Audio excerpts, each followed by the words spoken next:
તો hey guys welcome to my new blog. તો કેમ છો બધા? મજામાં હશો? તો આજનો બ્લોગ બનાવવાનું કન્ટેન્ટ મેં કહ્યું કે એક બ્લોગ બનાવી દઈએ. સવારના વાગ્યા હતા 10 વાગ્યાને 30 મિનિટ થયેલી છે. તો મેં કીધું એક બ્લોગ બનાવી દઈએ.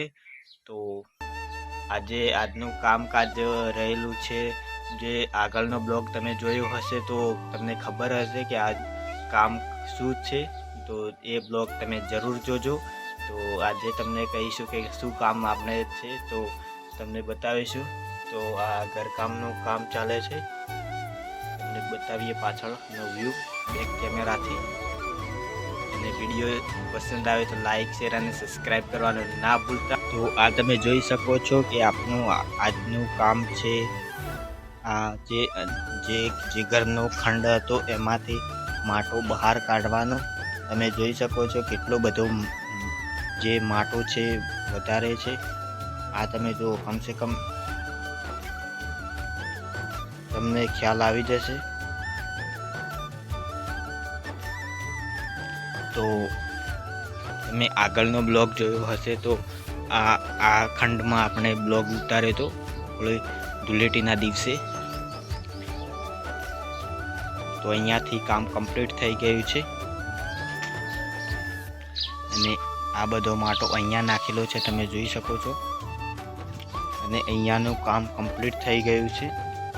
તો 4 ખંડ હતા, તો એક ખંડ કમ્પ્લીટ કામ થઈ ગયું છે. આ બીજો ખંડનું કામ ચાલુ જ છે હજી, કેમ કે હું એકલો જ છું. કોઈ ઘરવાળા બધા ગયેલા છે ઘઉં કાપવા, એ પણ કામ ચાલુ છે. અને આ ખંડમાં પણ કામ થઈ ગયેલું છે. આ તમે જોઈ શકો છો આ ખંડમાં પણ કામ કમ્પ્લીટ થઈ ગયું છે. અને અહીંયાથી ડાયરેક્ટ માટો બહાર ફેંકેલો છે.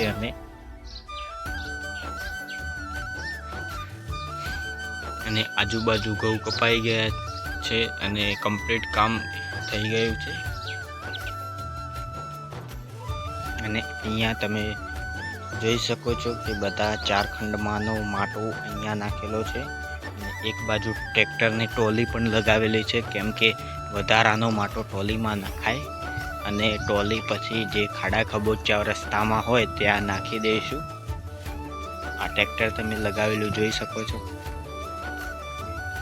અને આ રહ્યો આપણા ઘરનો આજુબાજુનો નજારો.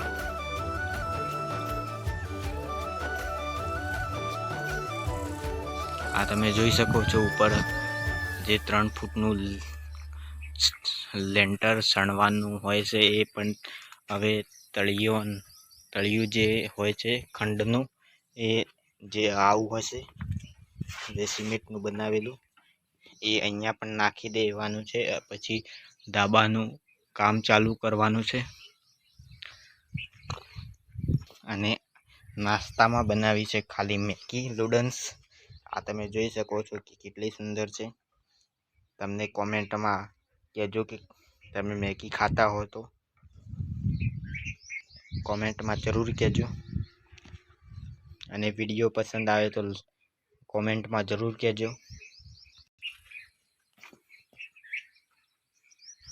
લાસ્ટ સુધી જોજો. અને આપણું આ જે કામ છે, કામકાજ એ ચાલુ કર્યું છે, તો આપણે પૂરું કરવું પડશે. તો આપણે આ કામને પૂરું કરીએ પછી તમને વિડીયોમાં મળીએ. ફાઇનલી કામ પૂરું થઈ ગયું છે. અને જે ખંડનો માટો હતો તમે જોયું હશે. તો સવારે આપણે 10 વાગ્યાને 30 મિનિટ આપણે ચાલુ કર્યું હતું કામ. અને આ કમસે કમ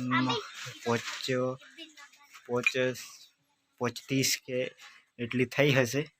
તો ફાઇનલી આપણે કમ્પ્લીટ માટો બહાર કાઢી નાખ્યો છે. તો તમને બતાવીશું. તો એક જે પાછળ એક કાકડો પપૈયાનો જે છોડ હતું, એ જે એનું મૂળ બહુ અંદર ગયેલું છે, એટલે એ બહાર નથી નીકળતું, એટલે એને બહાર કાઢી રહ્યા છીએ. તો તમને પણ બતાવીશું. તો પાછળ તમે જોઈ શકો છો એ પપૈયાનો છોડ છે. અને એક ટ્રેક્ટરનો માટો હતો એ બહાર કાઢી નાખ્યો છે. અને એ ટ્રેક્ટર ભરેલું પણ છે, તમને બતાવીશું. તો આ તમે જોઈ શકો છો કે અહીંયા પપૈયાનું જે છોડ હતું, તમને આગળનો બ્લોગ જોયો હશે તો જે ઘણું વધારે ઊંચું હતું.